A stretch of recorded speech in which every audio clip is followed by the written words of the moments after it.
देखो, सबसे पहली बात हमारी कमजोरी क्या है? हम परेशान हो जाते हैं। संसार में देखो तो परेशान, परमार्थ की तरफ देखो तो हम परेशान हो, ये हमारा आदत स्वभाव बन गया परेशान होना। थोड़ा सा धैर्यवान बनो, गंभीर बनो।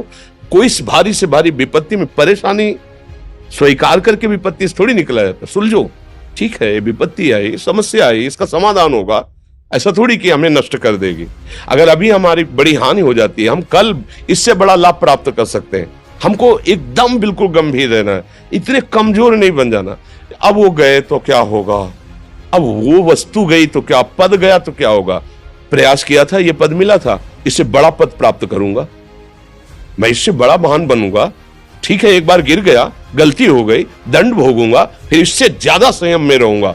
बिल्कुल, मतलब एकदम फ्रेश दिमाग रखना चाहिए।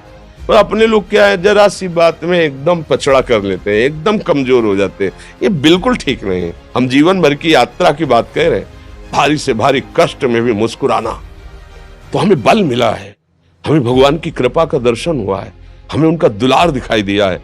अगर ऐसे तो भाग जाते, फिर परमार्थ में थोड़ी चलना होता है। आज जो आप सुन करके लाभ लेने की चेष्टा कर रहे हो ना, ये केवल प्रवचन नहीं है, ये जीवन है। अगर ये जिए ना होते ना, तो ये इसका प्रभाव नहीं पड़ता, फिर वाणी का प्रभाव नहीं पड़ता। हम इसीलिए कहते हैं, जैसे आप लोग एकदम परेशान हो जाते हैं, जब बोलो क्या हमसे ज्यादा परेशानी होगी? दोनों किडनी खराब, दवाई लाने के लिए पैसे नहीं, पानी रखा है, हम उठ के पी नहीं सकते, भीषण शरीर में कष्ट, भीषण बुखार, क्योंकि किडनी फेल, जरा में बुखार, खाने को क्या, रोटी मांग के लाओ। अगर वहां सब्जी मिलती है तो लाल मिर्च ऐसी पड़ के मिलती थी कि वो पा नहीं सकते थे। आप सोचो, पानी लाना है तो मुझे लाना है, पीना है तो मुझे पीना है। अगर मैं हारता तो कहां पहुंच जाता, क्या स्थिति होती? नहीं, मरना है, पर कदम पीछे। कोई दिन ऐसा नहीं जिस दिन सेवा ना की हो, जिस दिन सेवा ना गए हो। गुरु जी की सेवा में जाना है, पहले अपने को स्वस्थ साबित करना है, नहीं वो सेवा नहीं लेंगे। तुम बीमार हो, तुम कष्ट में हो, ऐसे उनकी दृष्टि परेशान थी, सेवा की, आके लेट गए। फिर हिम्मत की, अपनी श्री जी की सेवा की, मधुकरी नहीं गए, 3-3, 4-4 दिन भोजन नहीं गए, पर सेवा नहीं छोड़ा, दिनचर्या नहीं छोड़ी। और उसका प्रधान कारण संयम, ब्रह्मचर्य, भगवदाश्रय, नाम जप, कभी हारने नहीं दिया। अभी भी थोड़ी देर बाद डायलिसिस शुरू होगा। हारने, आपको हारे हुए नजर आ रहे हैं? शरीर में पीड़ा है, किडनी फेल है, ऐसा थोड़ा हम स्वस्थ बैठे हैं, पीड़ा है, बार बार प्यास लगती है, थोड़ा थोड़ा पानी मिलता है, लेकिन हम आनंदित हैं, हम प्रसन्न हैं। हम लड़ाई में हारे नहीं हैं, ना हारेंगे, हम जीत चुके हैं। हम अपने मालिक के भरोसे में अपना सब बात, तो वो ये हम अपनी बड़ाई नहीं बता रहे, हम आपको बता रहे समस्या। सोचो, तुम्हारे पास तो माँ है, भाई है, बहन है, परिवार है, कोई ना कोई तो है ना। मेरा किसी ने कभी जीवन में ध्यान भी नहीं दिया। क्यों? बचपन से बाबा जी बन गए, किसी से प्यार नहीं, किसी से संबंध नहीं, कोई जानकारी नहीं, हम कहाँ हैं, वो कहाँ है, किसी से कोई मतलब नहीं। अच्छा, जवान साधु कौन श्रद्धा करे? कभी गांव जाने की हिम्मत नहीं पड़ती कि रोटी मांग ले, पता नहीं लोग क्या सोचेंगे, क्या भावना कर ले।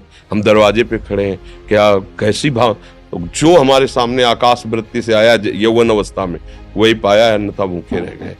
जब हम हर समय अपने को विवेक के द्वारा सावधान रखे, तो हम कभी निराश नहीं हुए, कभी उदास नहीं हुए, कभी ऐसा नहीं लगा कि यार हम दुखी, कभी नहीं लगा। उसी का फल है कि उस सुख का संकेत मिल गया जहां दुख की निशानी भी नहीं है। वही उसी के बच्चे हो, हम सब उसी धातु से बने हुए हैं। हम इतना क्यों परेशान हो जाते हैं? हम ये देखते हैं, अपने लोग थोड़ी बात बिगड़ गई परेशान, नहीं बिगड़ी तो बिगड़ जाने की संभावना में परेशान है। आज सुख है, लेकिन कल सुख छिन जाएगा, तो हम आज के सुख में सुखी ना होकर कल के दुख की आने की संभावना में हम भयभीत हो। मतलब क्या हमारी सोच रह गई? हमको इतना बलवान बनना है कि सुख और दुख दोनों हमको छू न सके। भारी से भारी सुख की व्यवस्था है तो अहंकार नहीं, हर्षित होकर किसी का अपमान न करे कि हम धनी, हम पदाधिकारी, अमुक। भारी से भारी दुख आया तो हमें किसी के सहयोग की जरूरत नहीं, हम फिर अपने कदम बढ़ाएंगे, हम फिर जुड़ी हुई अपनी भावनाओं को सजाएंगे। मस्त जीवन एकदम। तुम अविनाशी के बच्चे हो। शेर का बच्चा भेड़ों के बीच में फंसकर मेव मेव बोल रहा है, बस अगर दहाड़ना सीख जाए तो कोई भी उसे परास्त नहीं कर सकता। ऐसे भगवद अंश, तू प्रपंच में फंसकर अपने को इतना दीन क्यों देख रहा है? तू ऐसा है कि भगवान के दिव्यास्त्र में भी ताकत नहीं तेरे को मार सके। तू अविनाशी का अविनाशी बच्चा है, विनाशी भोगों को, विनाशी शरीर को मैं मान के इतना भयभीत, इतना दुख ठीक नहीं। ये सबके लिए, केवल एक के लिए नहीं। आप समझो, आप लोग सोचते हैं हम गृहस्थ होकर भला ऐसी स्थिति कैसे। जनक जी सुखदेव जी के गुरु हैं और राजा हैं, महल है, रानियां हैं, नौकर है, चाकर।